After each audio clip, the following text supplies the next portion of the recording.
Hello students, आपके lockdown को थोड़ा और इफेक्टिव बनाने के लिए हम लेके आ गए हैं geology complete premium video lecture at 2899 में। अब आपको geology complete premium video lecture मिल जाता है 1 साल के लिए, और साथ में आप डॉक्टर कमलेश नारायण से बात भी कर सकते हैं हमारे ऐप के थ्रू। और अगर आप इंटरेस्टेड हैं हमारा कोई चैप्टर वाइज परचेज करने में, तो आपको पूरी कोर्सेज चैप्टर वाइज भी मिल जाती है। आपको पूरी कोर्स खरीदने की भी जरूरत नहीं है। आपको जिस चैप्टर की नीड, आप डायरेक्ट वो चैप्टर परचेज करके स्टडी कर सकते हैं। सो बी ट्यून्ड।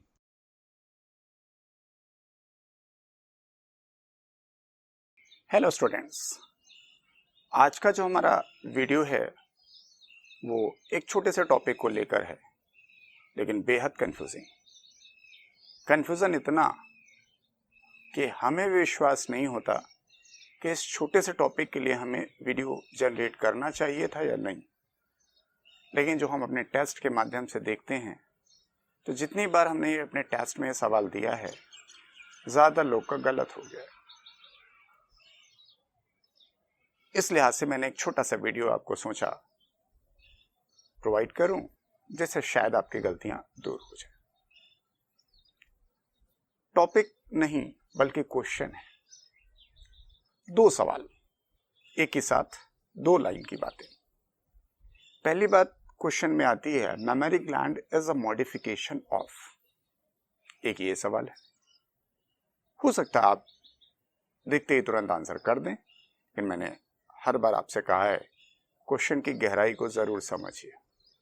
पहला सवाल, जैसा हमने आपसे कहा, memory gland is modification of, किसका मॉडिफिकेशन है? और दूसरा सवाल है, पॉलीथीलिया और पॉलीमेस्टिया, इन दोनों में डिफरेंस क्या है? तो पहला सवाल है, memory gland is modification of, किसका मॉडिफिकेशन है? तो इस क्वेश्चन को जैसे ही हम कभी पूछते हैं तो लड़का तुरंत आंसर करता है, it is modification of sweat gland. Sir सही भी है, गलती कहीं है ही नहीं। लेकिन हम क्यों ये बात आपसे कह रहे हैं, उसकी वजह जान लें। एक्चुअली क्या है कि हमारी एनसीईआरटी में जो डिस्क्रिप्शन है मेमोरी ग्लैंड जहां पर दी गई हैं, जिस चैप्टर में ह्यूमन रिप्रोडक्शन में, तो वहां पे सिर्फ ह्यूमन की ही बात की गई है। तो जब एक जनरलाइज सवाल आएगा कि mammary glands are modification of, तो आप बिल्कुल सही हैं, that is modified sweat gland.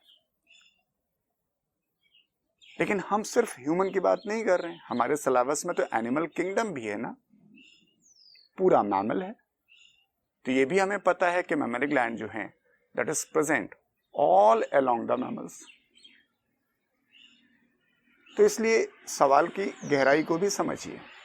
एक जनरल सवाल जब आएगा कि mammary glands are modification of, तो इस सवाल को हम ह्यूमन के रेफरेंस में समझेंगे कि ये सवाल इंडिकेट करता है ह्यूमन फिजियोलॉजी को। लेकिन अगर हम स्पेसिफाई करना शुरू करें कि सर इस ग्रुप ऑफ मैमल में mammary gland are modification of, तब आप फंस जाओगे।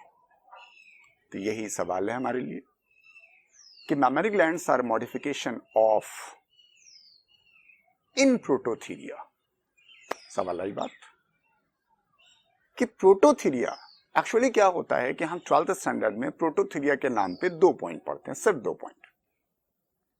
एग लेइंग मैमल, अंडे देने वाले स्तनधारी। दूसरा पॉइंट आता है एग्जाम्पल, दैट इज एकेडिना और प्लेटिपस। इसके अलावा तीसरी बात सुनने की जहमत ही नहीं उठाते। लेकिन आपने नाम तो दिया ना, स्तनधारी, मैमल्स को ही कहते हैं, दे कैरी द स्तन, स्तन means memory gland. So that is quite a difference between the mammary glands of prototheria and metaangiopteria। तो हम पे तो लागू होती है बात कि ये स्वेट ग्लैंड का मॉडिफिकेशन है, लेकिन सब प्रोटोथीरिया में it is modification of sebaceous gland. Note down this thing. अगर क्वेश्चन में हाईलाइट हो गया कि मेमोरी ग्लैंड किसका मॉडिफिकेशन है प्रोटोथीरिया में, तो स्वेट आंसर गलत है। मैं इन सवालों की बात क्यों कर रहा हूं? क्योंकि बात आई है, आप कह भी नहीं पाओगे कि सर ये तो लाइन एनसीईआरटी में नहीं दी है। एनसीईआरटी में ये तो कहा जा रहा है कि मैमल्स में मेमोरी ग्लैंड पाई जाती हैं। मेमोरी ग्लैंड का डिटेल डायग्राम बना के उसे पढ़ाया गया ह्यूमन में, तो फिर एक छोटा सा पॉइंट डेविएट नहीं हो सकता कि प्रोटोथीरिया में जहां मैमल्स पाया जाता है, प्रोटोथीरिया में मेमोरी ग्लैंड्स हैं, तो सर उनमें वो किसका मॉडिफिकेशन है? सर दूसरा डिफरेंस भी जानिए। सामान्यतः जब हम मेमोरी ग्लैंड पढ़ते हैं तो we think about the mammals के आगे निप्पल, क्योंकि निप्पल होता है, निप्पल के चारों तरफ एक डार्क पिगमेंटेड एरिया होता है, उसे हम एरियोला कहते हैं। तो एक शब्द आता है सकलिंग, क्योंकि हमें लगता है मेमोरी ग्लैंड है तो सकलिंग वर्ड जरूर होगा, लेकिन प्रोटोथीरिया में ये शब्द इस्तेमाल नहीं होता है। एक्चुअली क्या है, प्रोटोथीरिया में मेमोरी ग्लैंड जो है वो एक पिट में खुलती है, एक गड्ढे में खुलती है, जिससे हम मेमोरी पिट कहते हैं। और मेमोरी ग्लैंड जो मॉडिफाइड सेबेसियस ग्लैंड हैं, उस मेमोरी पिट में अपना मिल्क का सिक्रीशन करती हैं, और यंग वन जो होते हैं वो सकल नहीं करते, दे लिक। यानी अगर हम प्रोटोथीरिया पढ़ रहे होंगे, मेमोरी ग्लैंड पढ़ रहे होंगे, तो दो बातें ध्यान रखेंगे कि सेबेसियस ग्लैंड का मॉडिफिकेशन है, और दूसरा वहां सकलिंग शब्द का इस्तेमाल नहीं होता, क्योंकि वहां निप्पल शब्द ही नहीं है, वहां मेमोरी पिट है। जितनी भी ग्लैंड्स हैं मेमोरी ग्लैंड प्रोटोथीरिया में, वो मेमोरी पिट में ओपन होती हैं, एंड यंग वन ओनली लिक, उसे सिर्फ चाटते हैं, सकल नहीं करते। तो ये एक छोटा सा डिफरेंस था, जिसमें पहला हमारा सॉल्व हुआ क्वेश्चन, जिसमें कहा गया था mammary glands are modification of. दूसरा सवाल, सर पॉलीथीलिया और पॉलीमेस्टिया में डिफरेंस क्या है? एक्चुअली क्या होता है, थीलिया और मेस्टिया दोनों शब्द हम अक्सर मेमोरी ग्लैंड या निप्पल के लगाते हैं, लेकिन सही मायने में थीलिया शब्द का इस्तेमाल निप्पल के लिए किया जाता है, मेमोरी ग्लैंड के लिए नहीं किया जाता। तो अगर हमने कहा पॉलीथीलिया या हाइपरथीलिया, तो number of nipples are more, nipple की संख्या ज्यादा है। लेकिन अगर हमने कह दिया पॉलीमेस्टिया या हाइपरमेस्टिया, तो मेस्टिया शब्द का मतलब होता है फंक्शनल निप्पल। तो इस बात डिफरेंस रखिएगा, क्योंकि बोलचाल में हम पॉलीथीलिया को ही पॉलीमेस्टिया कह देते हैं। मेस्टिया शब्द जब आप इस्तेमाल करेंगे, you have to give the term functional developed, लेकिन जब हम निप्पल शब्द का इस्तेमाल करते हैं तो वहां डेवलप होना जरूरी नहीं है। ये मैं याद कैसे दिला पाऊंगा? एक शब्द है गाइनकोमेस्टिया। एक्चुअली जो मेस्टिया शब्द है वो फीमेल में इस्तेमाल होता है, क्योंकि मेमोरी ग्लैंड तो वहीं डेवलप है, निप्पल वहीं फंक्शनल है। नहीं तो निप्पल तो मेल में भी पाई जाती है, वही लोकेशन, वही संरचना, लेकिन मेल में मेमोरी ग्लैंड यानी निप्पल डेवलप नहीं होता। लेकिन अगर कुछ हार्मोनल डिस्टरबेंस हो जाए तो हमारे यही मेमोरी ग्लैंड डेवलप होते हैं, निप्पल डेवलप होते हैं, तब हम इस्तेमाल करते हैं मेस्टिया। तो अगर मेल में जो मेमोरी ग्लैंड हैं, निप्पल हैं, वो डेवलप हो जाएं and reaches to the functional state, इतना डेवलप हो जाएं, द टर्म इज गाइनेकोमेस्टिया, एक हार्मोनल डिस्टरबेंस है।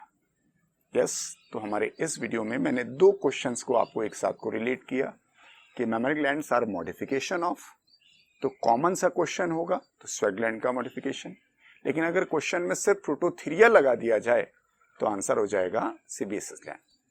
दूसरा शब्द मेमोरी ग्लैंड में सामान्यतः निप्पल होता है, इस वजह से सकलिंग शब्द का इस्तेमाल होता है, लेकिन प्रोटोथीरिया में निप्पल होता ही नहीं, वहां पे मेमोरी पिट होती है, इसी वजह से वहां लिकिंग शब्द का इस्तेमाल होता है।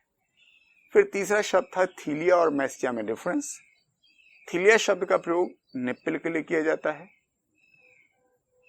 लेकिन मेस्टिया शब्द का इस्तेमाल फंक्शनल और डेवलप्ड निप्पल के लिए किया जाता है। तो इस तरह से आप पढ़ें छोटे छोटे शब्दों को, जो आपके क्वेश्चंस में हैं, जो आपके एनसीईआरटी में हैं, उसे तो पढ़ें, उसके क्वेश्चन जरूर करें, लेकिन अगर थोड़ा सा 1-2 लाइन लेफ्ट राइट जाना पड़े तो उसे समझ जरूर लें। इससे आपको मोरल बूस्टअप मिलेगा, कॉन्फिडेंस मिलेगा, और हम जो 360 नंबर पाने की उम्मीद करते हैं बायो में, सर उस तरफ एक कदम आगे बढ़ेगा। सफलता ओवरनाइट नहीं होती है। It requires a lot of dedication, lot of hard work. आप सोचें कि हम मंजिल चुटकी में पा जाएंगे, ऐसा नहीं है। हर वीडियो में अक्सर मैं कहता हूं, there is no shortcut for your success. किसी भी बच्चे से बात करिए जो सफल हुआ होगा, तो सर वो शॉर्टकट की बात नहीं करेगा। शॉर्टकट की बात जो बच्चा कर रहा है वो गलत कर रहा है। आप स्टेप बाय स्टेप पढ़ते जाइए, आपको पता नहीं चलेगा मंजिल कब आपके करीब आ जाएगी। Yes, stay connected and always with us. Good luck.